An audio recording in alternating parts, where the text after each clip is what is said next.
¿Qué tal? Buenas tardes. El próximo día 13 de junio se cumplirán 3 años de la toma de posesión del socialista Juan Espadas como alcalde de Sevilla, al que le queda ya tan solo un año para que termine su mandato. Así pues, al menos este mandato. Así pues, es hora de comenzar a hacer balance de lo que se ha hecho hasta ahora y saber cuáles son las perspectivas de cada grupo político en el Ayuntamiento a un año vista de las próximas elecciones municipales que se celebrarán en mayo de 2019. El primero en hacerlo es el portavoz de Izquierda Unida en el consistorio, Daniel González Rojas. Bienvenido a Onda Luz Televisión. Muchas gracias y buenas noches. Antes de entrar en materia, me gustaría que me dijera qué piensa. ¿Cree que a Sevilla le va a ir mejor durante los próximos meses con Pedro Sánchez al frente del Gobierno de España? Yo creo que la moción de censura que se ha aprobado esta mañana por lo menos abre como decía Garzón, un hilo de esperanza para la clase trabajadora de Sevilla y del resto del país. Lo que sí hay que ser precavido y tener en cuenta que Pedro Sánchez es el Pedro Sánchez del 135 y que es el origen de todas las políticas y recortes que estamos sufriendo los trabajadores de este país. Así que o las cosas cambian mucho o no noto que vaya a haber mejoría. Ahora bien, el Partido Socialista lleva años diciendo que va a derogar las reformas laborales, que va a derogar la ley Montoro, que va a derogar la ley Mordaza. Pues ahora esperemos que todas esas promesas del Partido Socialista se cumplan y todos esos retrocesos legislativos que hemos vivido durante el mandato de Rajoy pues sean historia. ¿Qué le parece más raro de toda esta situación que estamos viviendo, que no es extraña porque es una situación, una moción de censura, es un instrumento absolutamente dentro de la Constitución, pero hay cosas que no cuadran, ¿no? Como por ejemplo el portavoz del Partido Popular en el Ayuntamiento, el señor Beltrán Pérez, pidiendo disculpas públicas por algo que su partido, aun habiendo sido cesado en moción de censura del Gobierno, sigue negando, o que el señor Pedro Sánchez tenga que gobernar ahora con unos presupuestos aprobados por el Partido Popular y el PNV. Yo la sensación que tengo personal es un poquito de teatro de todos los portavoces, como el Partido Popular esta mañana atacaba la moción de censura y decía que era un fraude cuando está recogido en la Constitución. Por lo tanto, se demuestra que el Partido Popular es constitucionalista solo cuando le interesan, cuando llevan pegándose golpes en el pecho con este tema de la defensa de la Constitución meses. Que el portavoz del Partido Popular pida perdón no es más que un síntoma de que la única prioridad ahora mismo de Beltrán Pérez es hacer campaña electoral y como la marca con la que él se presentará, que es la del Partido Popular, le lastra, pues intenta quitarse todo el peso negativo. Y bueno, ahí está. En vez de pensar en las prioridades de esta ciudad o de trabajar desde la oposición construyendo una ciudad mejor, pues está intentando o calculando cómo se quita el lastre negativo de su marca.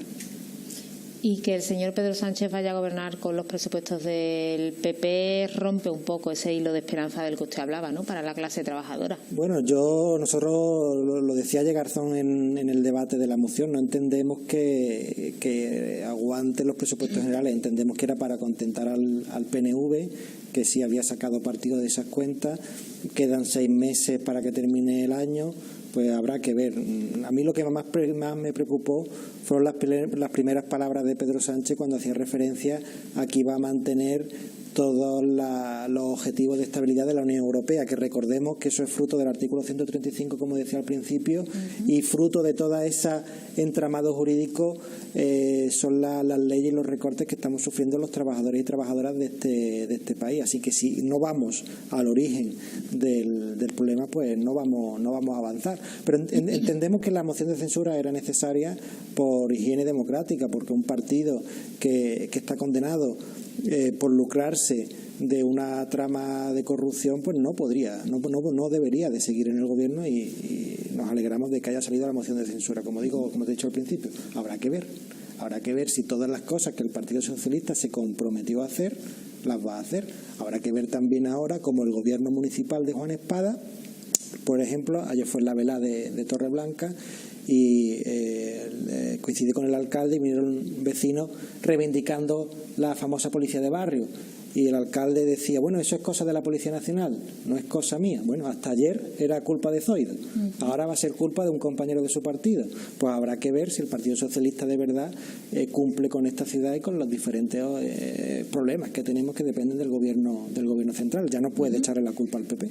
Bueno, esa situación en el Congreso de los Diputados al final a usted le quita un peso de encima, porque en reiteradas ocasiones le hemos escuchado decir, de lo único que me arrepiento no ya tanto de haber hecho al señor Espadas alcalde, sino de haber sido partícipe de que todos los españoles tengan que estar sufriendo al señor Zoido en el Ministerio del Interior, que tan mal no estaba empezando a hacerlo ya en esta última etapa, ¿no?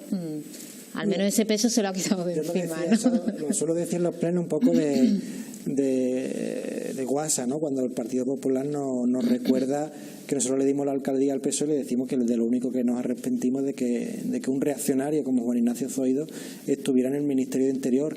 La última intervención de Zoido en el Congreso de los Diputados fue espeluznante, ¿no? Sobre el tema de Billy el Niño y los honores a este torturador del franquismo, que decía, bueno, es que como no hay una sentencia, no se le puede quitar la medalla, cuando no hay una sentencia porque hay una ley de amnistía que impide juzgar los crímenes del franquismo. Y Zoido, como digo, un reaccionario dentro del Ministerio de Interior, pues se reía de ese tema. Así que nos alegramos de que al menos entre un aire limpio en el Ministerio de Interior y que Juan Ignacio Zoido se dedica a lo que le gustaba, que era pasearse por Sevilla. Pero de haber hecho al señor Espada alcalde no se ha arrepentido en ningún momento a lo largo de estos 3 años, y entramos ya en ese balance a nivel local. Como fue fruto de siempre decimos lo mismo, fue fruto de una decisión colectiva de la militancia después de una mayoría absolutísima del PP con 20 concejales.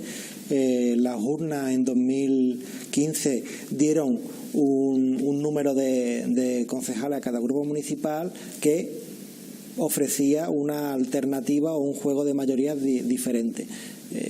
Se firmó un marco programático, un marco político con el Partido Socialista, gracias al cual los 2 concejales de Izquierda Unida invistieron a Juan Espadas como alcalde, y ese compromiso pues se ha ido incumpliendo a lo largo de estos 3 años.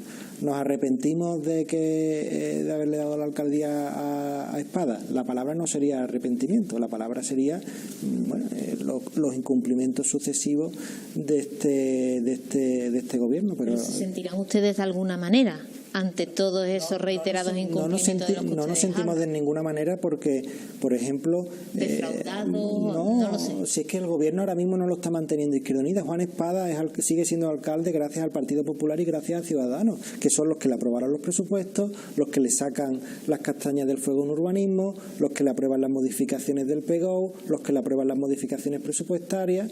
Por lo tanto, la política ahora mismo de Juan Espada no es responsabilidad de Izquierda Unida, sino de Ciudadanos y del Partido Popular. Llegados a este punto, ¿cuál es su balance general? Bueno, tenemos la sensación, ahora que vamos a hacer los 3 años de este mandato, que es un mandato ya amortizado, que ya no hay vuelta de hoja, no hay posibilidad a ese giro de 180 grados que necesita la ciudad. Y no solo lo dice Izquierda Unida, se nota en la propia actitud del gobierno, que ya está vendiendo proyectos para 2019 en adelante. Por lo tanto, ya ha asumido que en este mandato no van a sacar ningún proyecto relevante para la ciudad, ni va a mejorar la situación de los trabajadores de esta ciudad. Entendemos que la agenda social, que era lo prioritario después de esa mayoría absoluta de Juan Ignacio Zoido, que tenemos los 7 barrios más pobres de este país, que tenemos unas cifras de paro todavía alarmantes, que se siguen produciendo 2 desahucios en esta ciudad al día, cuando tenemos más de 30.000 viviendas vacías. Esa agenda social, que se supone que Juan Espada la iba a poner en el frontispicio de su gobierno, no ha estado, y se ha dedicado más a la floritura, a las fiestas, exactamente igual, por desgracia, que el Partido Popular. Él, cuando escucha este tipo de críticas, tanto por parte de Izquierda Unida como por parte del otro grupo que también le facilitó la toma de posesión, Participa Sevilla, suele responder depositando un tanto por ciento de culpabilidad o de responsabilidad en estos 2 grupos, en el suyo y en el de Participa Sevilla, porque él siempre recuerda, bueno, si nos hubieran seguido apoyando en los distintos presupuestos no tendríamos que haber pues acordado determinadas cuestiones ni con Ciudadanos ni con el Partido Popular. Bueno, con Ciudadanos, pero es no muy con el PP. irresponsable por parte del alcalde echar la responsabilidad a los dos grupos de izquierda del ayuntamiento. Nosotros hubiéramos apoyado el segundo presupuesto de Espada si hubiera cumplido con el primero. Lo que no vamos a seguir es dando el voto afirmativo a un gobierno que incumple sistemáticamente todas las políticas que acuerda con la izquierda. Nosotros hicimos un ejercicio constructivo en los primeros presupuestos, en los de 2016, para darle una vuelta a los presupuestos anteriores del Partido Popular, para aumentar las políticas sociales, para aumentar el presupuesto destinado a empleo, a vivienda, a asuntos sociales, a igualdad, a cooperación al desarrollo, a inversiones en los barrios. Todo eso estaba en el presupuesto de 2016. Todo eso se incumplió en 2017. Aún así hicimos enmiendas que no fueron aprobadas. Igual que en 2018. Hicimos enmiendas al presupuesto cuya mayoría no fue aprobada. ¿Cómo vamos a darle el apoyo a unos presupuestos que se incumplen y que no recogen nuestras propuestas? Y las que recogen, porque algunas enmiendas se han pasado, te hablo del caso de 2018, después viene una modificación presupuestaria, como la del último pleno, y nos quita el 97% de nuestras enmiendas a los barrios, nos quitan el 70% de nuestras enmiendas a la lucha contra la violencia de género, nos quita nuestro 80% a las políticas de empleo. ¿Para qué vale entonces un presupuesto? Si después lo va a modificar gracias al Partido Popular y gracias a Ciudadanos. Y ante eso, ¿ustedes qué pueden hacer? Pues mira, pues en el presupuesto, en esa modificación presupuestaria, votar en contra. Y vamos a dar, por ejemplo, la batalla hasta el final. Vamos a presentar alegaciones para que esa modificación presupuestaria tenga que volver a pasar por pleno para aprobarse de forma definitiva. Lo llevaron al último pleno por urgente, a altas horas ya de la noche, sin que la sociedad estuviera al tanto de cómo para pagar una cumbre mundial del turismo y unos premios de cine se van a quitar políticas de empleo, políticas de igualdad, de la lucha contra la violencia de género, lucha contra el cambio climático e inversiones en los barrios.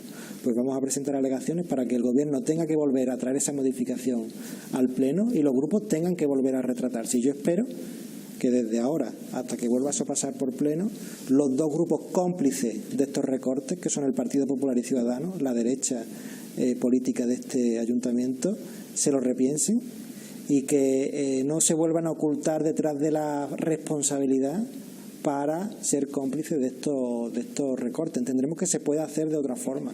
Y nosotros propusimos mecanismos. En eso que tú decías, ¿qué puede hacer Izquierda Unida? Pues al principio de mandato propusimos un mecanismo que era la Comisión de Seguimiento Presupuestario. Para que cuando haya que pagar algo, que yo puedo entender que a lo largo del mandato surja algo, nos sentemos todos los grupos, porque el PSOE, el gobierno no tiene mayoría, entonces nos tenemos que sentar todos los grupos a ver de dónde sacamos el dinero.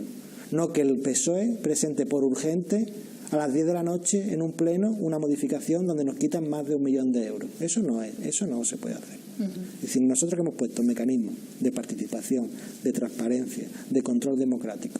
Si el Partido Socialista, gracias al Partido Popular y Ciudadanos, se lo quieren saltar, pues nosotros tenemos 2 concejales, tampoco podemos impugnar más. Pero como digo, vamos a dar la batalla hasta el final.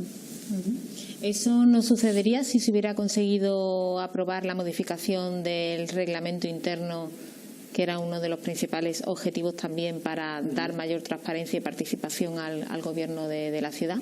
Reglamento que todavía estamos a la espera de que se modifique. Efectivamente, la modificación del reglamento la propuso el propio Partido Socialista en el primer pleno de este mandato. Estamos hablando de julio de 2015, hace ya casi 3 años. Se dieron de plazo 6 meses. Pues a día de hoy, casi 3 años después, seguimos sin reglamento.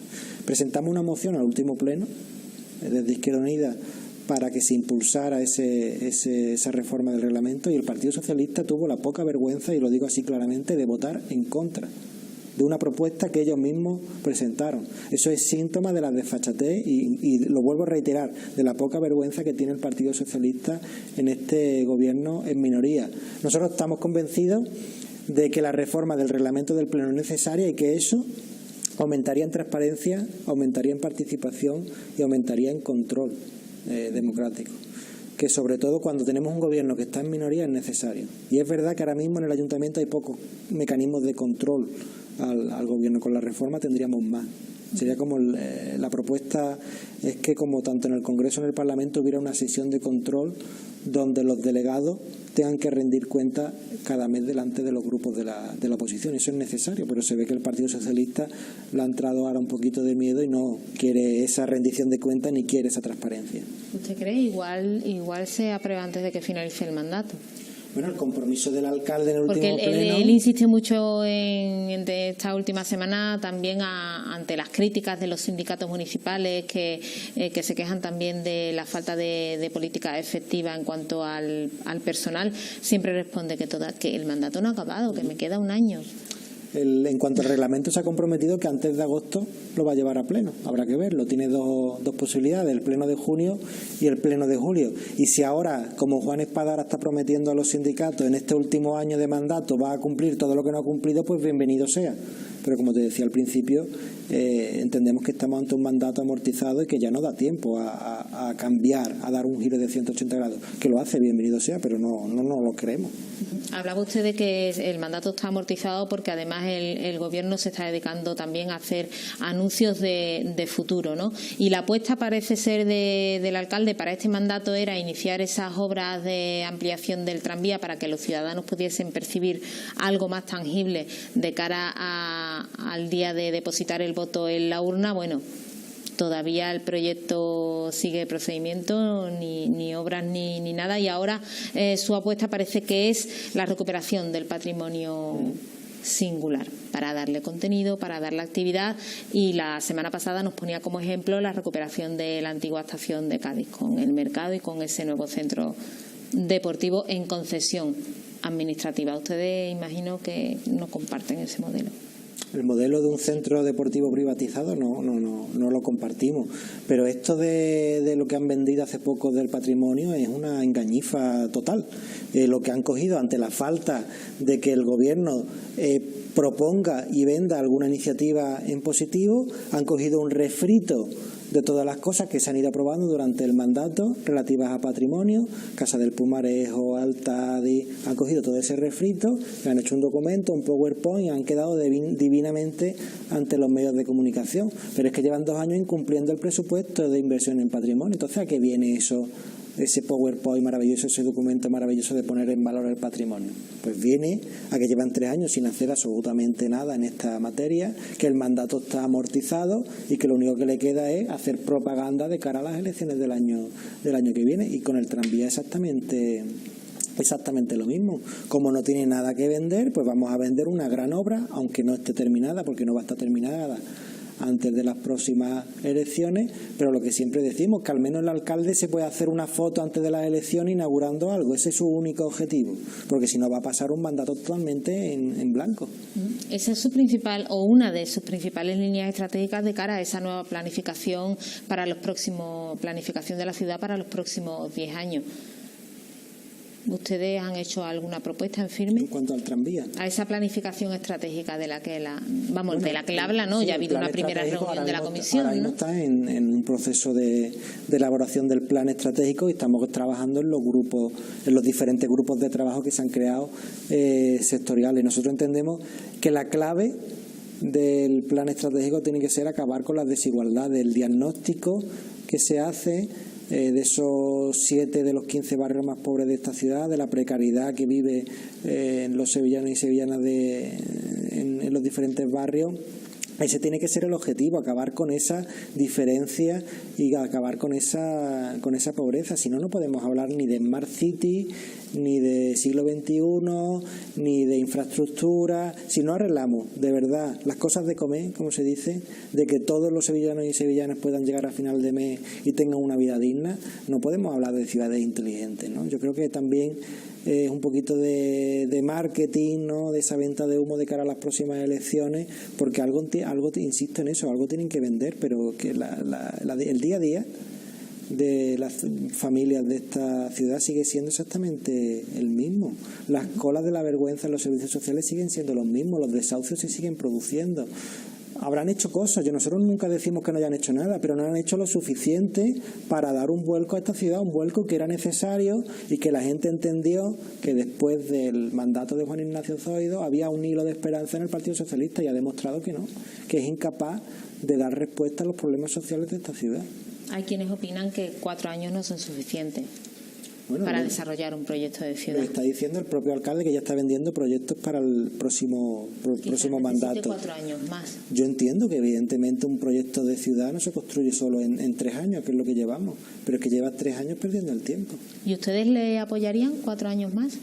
Bueno, pues habrá que verlo en las próximas elecciones, y como siempre es un proceso participativo interno. Las cosas no son como en otros partidos que se eligen a dedo. Aquí se hace un referéndum donde militantes y simpatizantes de Izquierda Unida decidirán el voto de los futuros concejales, ¿no? Pero claro, el análisis se hace, ¿no? Y yo entiendo que los militantes y simpatizantes de Izquierda Unida, cuando en 2019 tengan que ver a quién le dan la alcaldía, pues se lo pensarán. Pero bueno, nosotros nos presentamos a las elecciones para ganar, y además nos presentamos a las elecciones con mucha más gente aparte de Izquierda Unida, con la gente que lo está pasando mal, con partidos políticos que están a la izquierda del Partido Socialista y con movimientos sociales que se mueven, ¿no? Como decía Antonio Maillo, todo lo que se mueve a la izquierda del Partido Socialista. Con esa gente nos vamos a presentar, y nos presentamos para ganar, para que Sevilla se sume en 2019 a esas ciudades como Madrid, Barcelona, Valencia, Cádiz, que supusieron un vuelco en las políticas municipalistas. No habrá una candidatura de Izquierda Unida, habrá una candidatura de confluencia, parece ser, ¿no? No sé en qué momento del proceso se está en la capital. Estamos trabajando en que haya una candidatura de confluencia donde esté Izquierda Unida y estén otros partidos y otra, como digo, todo lo que se mueve a la izquierda del Partido Socialista, que esté en una única papeleta.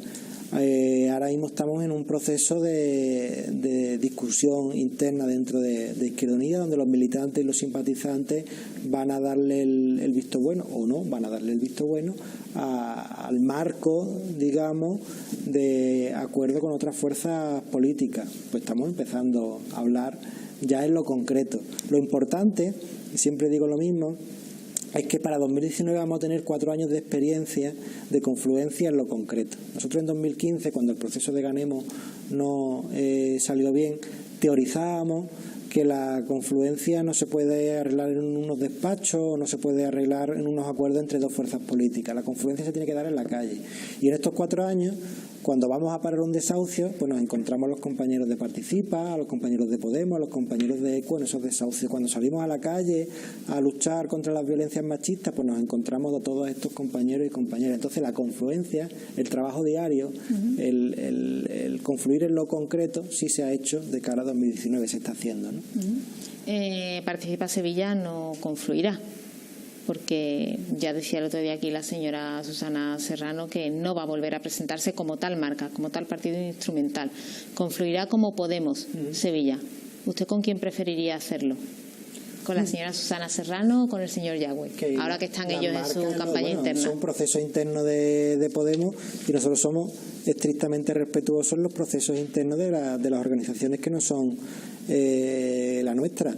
Que los militantes de Podemos decidan quién debe de ser su secretario general, y nosotros continuamos trabajando. El cabeza de la dirección orgánica de Podemos no tiene por qué influir en la elaboración de esta candidatura, como digo, que se da en lo concreto.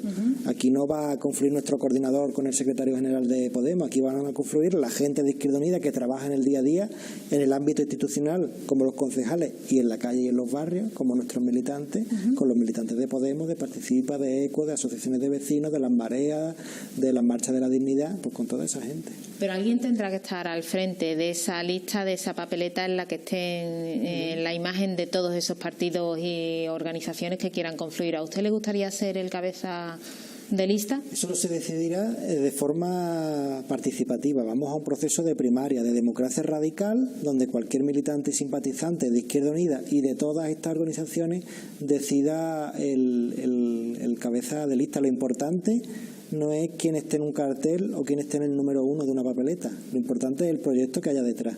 Y que Izquierda Unida esté en ese proyecto participando es síntoma de que hay un proyecto de ciudad, de que hay un proyecto de una capital más verde, de un gobierno que se implique en los problemas sociales, que innove en políticas de empleo, que innove en políticas de vivienda. Y eso es lo importante, que el proyecto y el programa Uno siempre sabe si le gustaría o no postularse, le gustaría que le designasen o que le eligiesen para estar ahí, o igual decir, pues no, yo ya de política municipal ya he tenido bastante y no quiero seguir. Llevo 3 años de concejal cogiendo experiencia y yo estoy dispuesto a seguir, pero que esto lo decidirá mi organización cuando llegue el momento. Dentro de Izquierda Unida habrá un proceso que elija los candidatos de Izquierda Unida y después habrá un proceso de esa candidatura de confluencia donde cada uno expondrá su política. Pero que no me preocupa tanto el estar o no estar en el número 1, en el número 2, en el número 3, como que el proyecto político de Izquierda Unida, el programa de Izquierda Unida, la experiencia de Izquierda Unida esté en esa candidatura. Si me pregunta por lo personal, pues yo estoy dispuesto, pero que no tengo ninguna ansia personal. ¿No ha terminado harto de la política municipal? Por ahora no. Es verdad que es complicado, sobre todo con este gobierno, es un poco quemante. Pero no estoy cansado, ¿no? Si estoy dispuesto a seguir trabajando y aportando, sea de número 1, de número 2 o de número 27. Insisto, eso es lo de menos. ¿Sería mejor la figura de un hombre o de una mujer al frente de esa confluencia? Yo creo que eso... Puesto a hablar de quién se pone al frente. Eso yo creo que no es lo importante quien encabece, sino que sea un proyecto feminista. Izquierda Unida es un proyecto feminista y entiendo que Podemos, ECO y todos esos colectivos son feministas. Ahora, quien encabece la lista, sea un hombre o una mujer, es lo de menos. Lo importante es que lleve a cabo políticas feministas y que eso sea el nudo gordiano de la candidatura, ¿no? Pero quien encabece, creo que es lo de menos. ¿Cuándo podremos saber? Izquierda Unida en 2015 encabezaba un hombre que era yo y después seguían 4 mujeres. Era una candidatura muy feminista. Si hubiéramos sacado más de 2 concejales, tendríamos una mayoría aplastante de mujeres en el grupo. ¿Cuándo podremos saberlo? Yo entiendo que después del verano. El calendario que se ha marcado, esto también depende de Izquierda Unida a nivel federal, es que a partir del 16 de junio se aprueba el reglamento de primarias y desde entonces hasta otoño se deberían de celebrar las primarias de Izquierda Unida, pero no tenemos calendario ahora mismo fijado. Estaremos pendientes de todo eso. Hasta aquí esta entrevista, esta charla, un poco de balance de estos 3 años del gobierno socialista Espada, al que si le tuviera que poner una etiqueta para terminar, ¿cuál sería? En una palabra. Pues la etiqueta de bien queda, que quiere quedar bien con todo el mundo y al final no está quedando bien con nadie. No se puede complacer a todo el mundo. El señor González Rojas, muchísimas gracias, portavoz de Izquierda Unida en el Ayuntamiento. Muchas gracias por haber estado en esta cita con la actualidad. Nos seguimos viendo en el día a día. A vosotros, muchas gracias por la invitación. Gracias a ustedes también por habernos seguido un día más. Ya saben que el lunes regresamos con la actualidad de Sevilla, como siempre, a las 8:30 de la tarde. Les espero y que tengan un buen fin de semana.